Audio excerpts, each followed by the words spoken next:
Functional groups contain things other than just hydrogen and carbon that appear together. This first functional group has COH. The OH is an alcohol. When naming, we're going to use the suffix OL. So an example of that, so alcohols contain OH. It's not a base because it's not an ionic compound. An example of this is simply this one. We have one carbon, so that's meth, and there's no double or triple bond, so that's methane, but instead of the E, we're going to drop that E and put OL, so that's methanol. It contains the OH group, and the OH group is specified with a number if it's anything but 1. They're going to have higher boiling points than just a regular hydrocarbon. But remember, the pH is going to be neutral because these are not bases.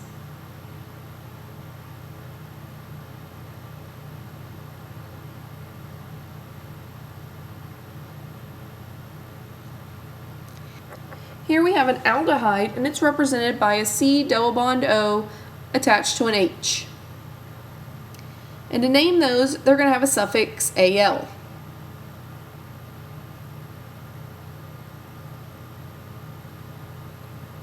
Our example has 2 carbons, so that's ethane, but we're going to drop that E and put AL. Aldehydes have that carbonyl group, and a carbonyl group is the C double bond O bonded to at least 1 hydrogen. So it's always at one of the ends, either the beginning or the end. And so it's assigned carbon 1.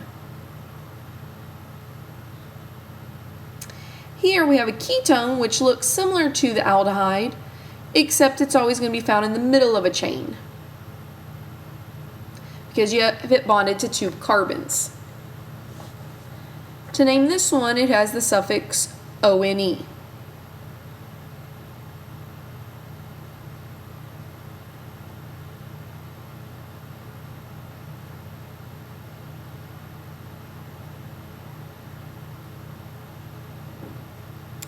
Our example has 3 carbons, so that's propane, but again we drop the E and put ONE, which tells us that it's a ketone.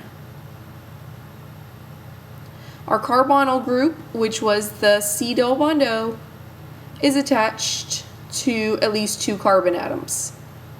Propanone is also referred to as acetone. Here we have a carboxylic acid, which has that carbonyl group, or C double bond O, attached to an OH. And this one is an acid, hence the name carboxylic acid. So to name it, we have oic acid.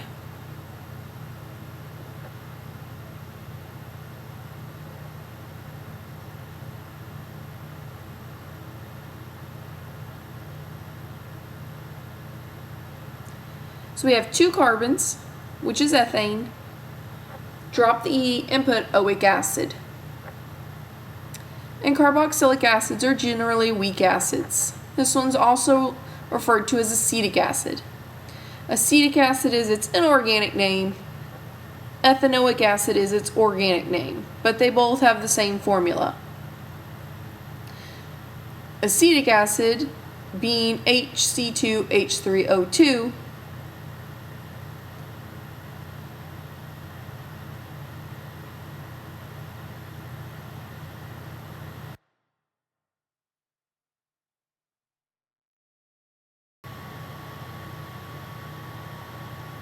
here we have an ester, and esters have C double bonded to O attached to an O and then another carbon.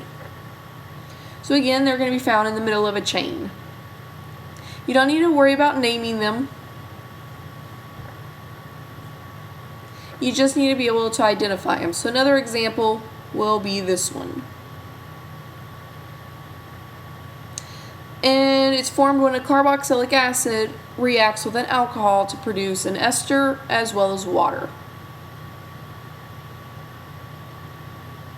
Here's an amine.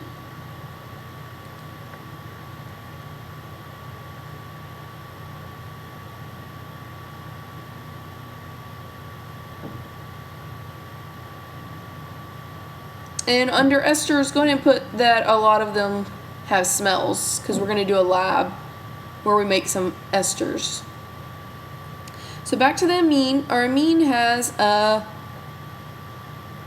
suffix of am, amine.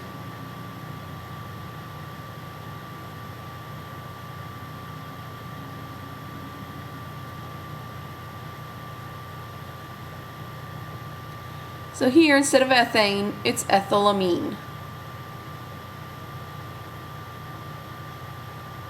So that one changed slightly instead of just being ethane. It's a derivative of ammonia, which was NH3, in which one or more of the NH bonds are replaced by NC bonds. You can replace one, as in the example. You could replace all three of them.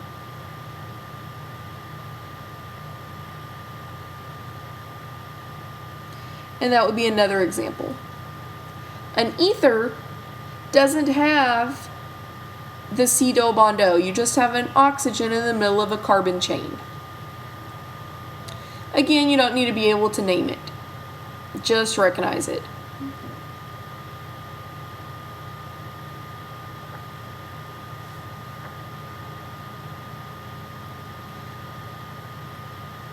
A haloalkane has a halogen attached to one of the carbons.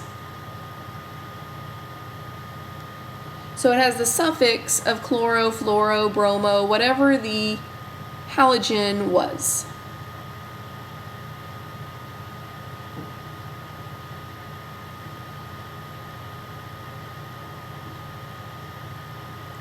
So here we have one carbon, so that's chloromethane. You could also have double bonds or triple bonds in with this one. And finally, a amide is similar to an amine, but that nitrogen is attached to a carbon with a double bond O.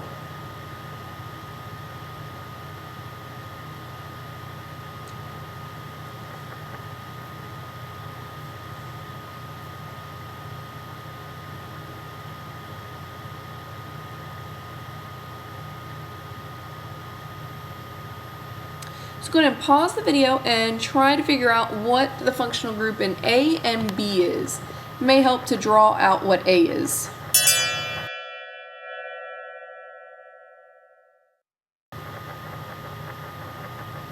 So if we draw that out, we have COO, which is a C double bond O attached to an O, and then that. So if you didn't get it a second ago, you can clearly see now that we have a C double bond O attached to an O, which is an ester.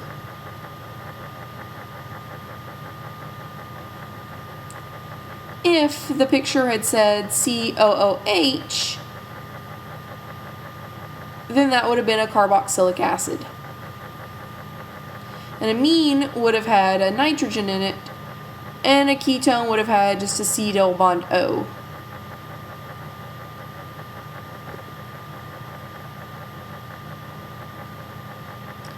Our functional group in B, we have a nitrogen, but notice it's not attached to a carbon double bond O, so that's an amine, and amide wasn't even an answer choice.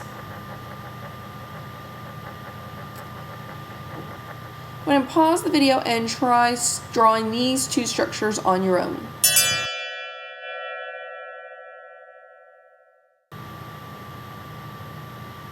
So methanol, one carbon, OL tells us it's an alcohol,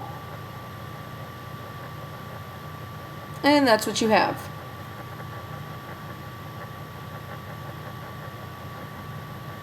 And you can draw it either way.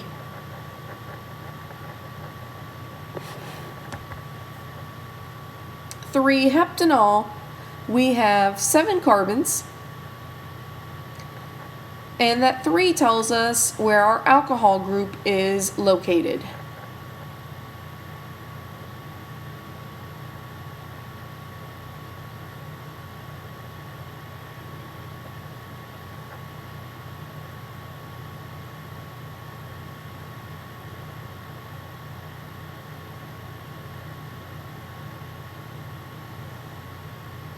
And pause the video and try these two on your own.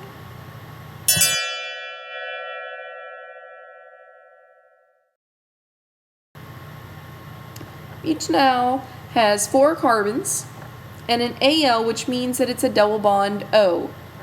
It has to be on one of the ends, it doesn't matter which one. That's our carbon 1. And now we just need to add our hydrogens. Again, you could have added the C double bond O to the left side.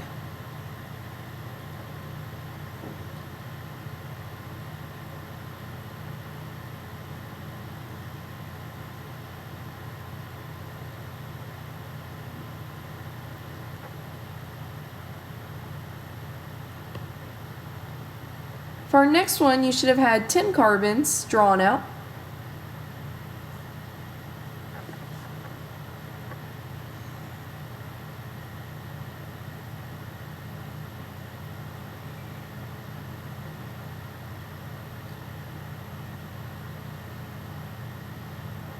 We have an aldehyde,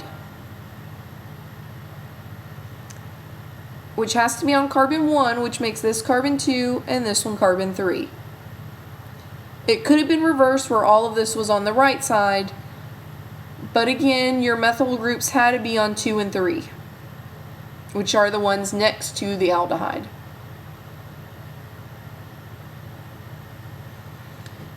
Go ahead and pause the video and try these two on your own.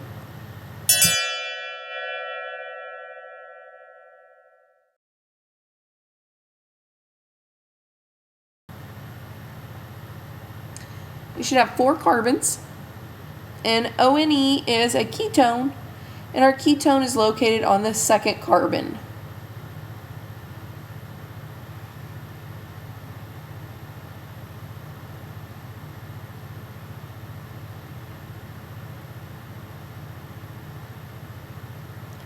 For the bottom one, you should have drawn 6 carbons.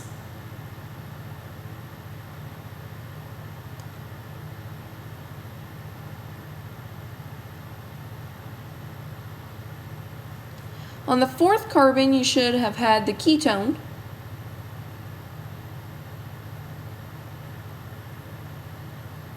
And the 3rd carbon, you should have had the ethyl group.